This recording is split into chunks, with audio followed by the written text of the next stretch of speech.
Welcome back, Ravens. Today we're diving deep into the core progression system of Arc-Age War.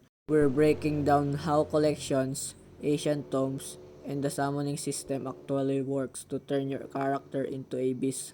First, let's use our summoning tickets so we can get many summon like Growas, Mount, and classes. If you summon duplicates of class or Growa you already own, they are not wasted. You can use the synthesize system to combine multiple duplicates of the same grade for a chance to tire up to higher grade. So let's finalize this so we can use this summon. So let's go synthesize and we can have a chance to get a rarity of Growas.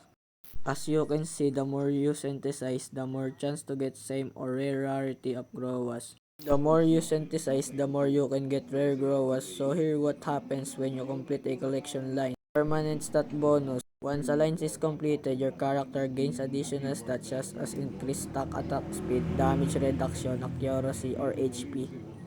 And also the part of character progression allowing for overall power enhancements beyond just leveling or gear upgrades.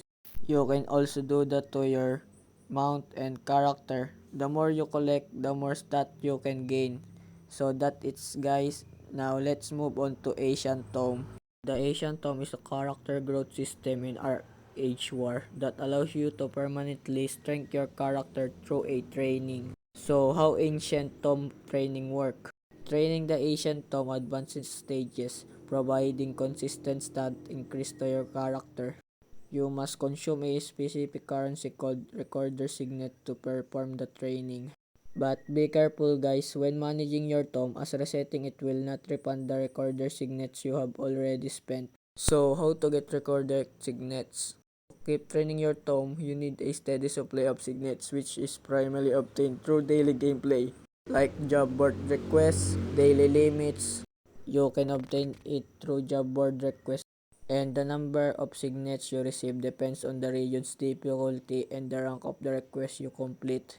If you find region requests scroll while hunting monster, you can use them to start extra requests that do not count toward your 10 daily request limit.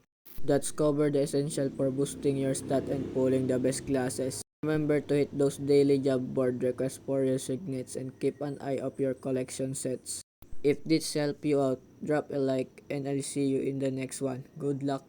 Good luck with your summons.